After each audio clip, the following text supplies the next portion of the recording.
அம்மா ஜெகதீஸ்வரி, ஒவ்வொரு வருடம் உன் விஜயதசமி உற்சவங்களை சிறப்பாக நடத்தி உன் கருணை கடாட்சத்தினால் சகல சௌபாகியங்களும் உண்டாயின. ஆனால் இதுவரை குழந்தை பாக்கியமே கிடைக்கவில்லை தாய்.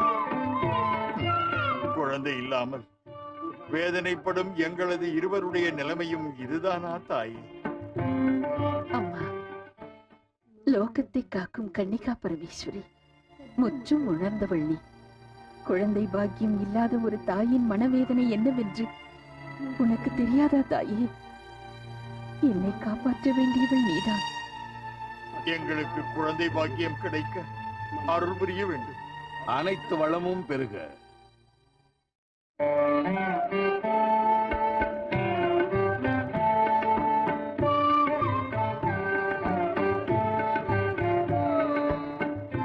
பாஸ்கர குருதேவருக்கு எங்களது வணக்கம்.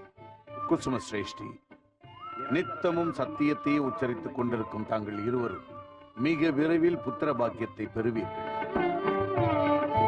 குருதேவா, தங்களது பரிபூரண ஆசியுடன் எங்களை வாழ்த்தினீர்கள். எங்களுக்கு துணையாக இருந்து நல்வழியை காட்டுகின்ற எங்களது குருதேவர் நீங்கள்.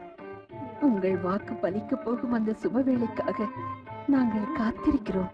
சொப்பனத்தில் ஜெகன்மாதா எனக்கு காட்சி தந்தாள். தங்களுக்கு ஆசி வழங்க என்னிடம் பணித்தாள். புத்திர காமிஷ்டி யாகம் செய்க.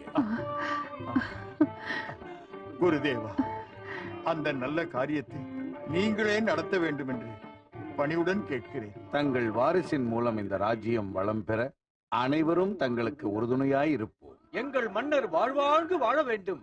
வெற்றி மேல் வெற்றி வாகை சூட வேண்டும். எங்கள் மன்னர் வாழ்க வாழ்க.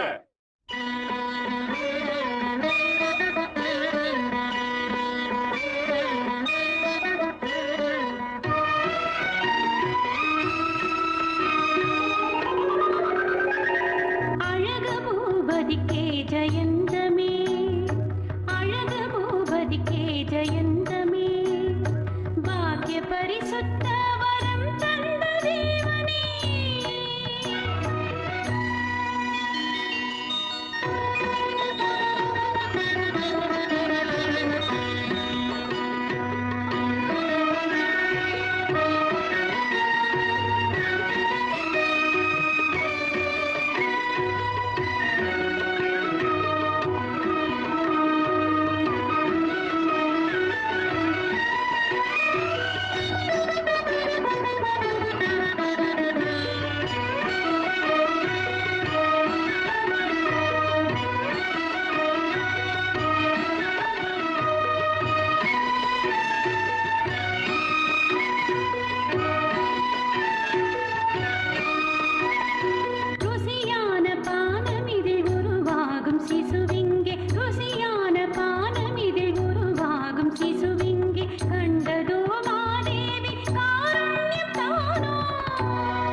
குழந்தை அமுதும் உண்ண குணதயாளம் தெரிந்ததே.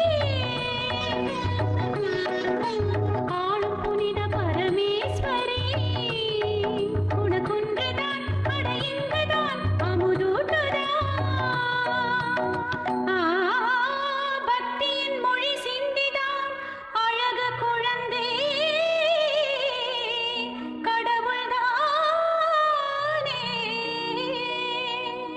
பிரபு, சபைக்கு நேரமாயிற்று. நாங்க சாப்பிட்டுக்கிட்டு இருக்கோம். இன்னைக்கு கூட சபைக்கு வர மாட்டோம். அப்பா, நாம சாப்பிட்டு முடிச்ச உடனே போய் விளையாடுவோம்ல. ஆமாம் கண்ணப்பா, நான் இன்றும் சபைக்கு வரவில்லை என்று மகாமந்திரியிடம் கூறு. சரியாம்மா? பிரபு, தினமும் இதை கண்டு களிப்பது எங்கள் அதிர்ஷ்டம். நீங்கள் இதே போல் சந்தோஷமாக இருக்க வேண்டும் என்பது எங்களின் விருப்பம். மகா மந்திரியிடம் அறிவித்து விடுகிறேன். தாத்தா, நீங்க சாப்பிடலையா? நீங்கள் இருவரும் சாப்பிட்டால் அனைவரும் திருப்தி அடைவோம். சென்று வருகிறேன். இன்றைய அரசவையை தாங்களே கவனித்துக் கொள்ளுங்கள். நான் சற்று குழம்பி இருக்கிறேன். விஷ்ணுவர்தன மகாராஜா, தாங்கள் அரசவைக்கு வருகை தருவதே இல்லை.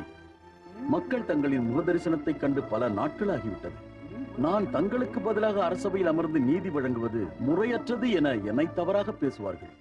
உம்மை பற்றி யார் தவறாக பேசுவார்கள்? என் தந்தையின் காலத்திலிருந்தே இந்த அரண்மனைக்கு தாங்கள் காவலாக இருக்கிறீர்கள். தாங்கள் இருக்கும் வரை எனக்கு எந்த கவலையும் கிடையாது. ஆனால் அதே நேரத்தில் ஏதோ இனம் புரியாத குழப்பம், ஏதோ இழந்ததை அடைய வேண்டும் என்று எனது மனது துடிக்கின்றது. அரச குலத்தில் பிறந்த நீங்கள் கடவுளை பற்றி குழம்பி இருந்தால் நான் மிகவும் சந்தோஷப்பட்டு இருப்பேன். ஆனால் உங்களை சுற்றி சுயநலக்காரர்கள் தான் இருக்கிறார்கள். வெற்றி திருமகளை என்றும் பற்றிக் கொண்டே இருக்கும் எங்கள் மகாராஜா, எதிரிகளை மண்டியிடச் செய்யும் எங்கள் மாவேந்தி, தங்களுக்கு நிகழ்ந்த தரணியில் எவர் உண்டு கூறுங்கள்? இப்படிப்பட்ட தங்களை மகிழ்விப்பதற்காகவே மங்கை ஒருத்தி காத்திருக்கிறாள். செல்லுங்கள், நான் இப்பொழுதே கலை அரங்கத்திற்கு வருகிறேன். நிகழ்ச்சி ஆரம்பமாகட்டும். மகாமந்திரி, எனக்கு வேலை இருக்கிறது. நீங்கள் இங்கிருந்து செல்லலாம்.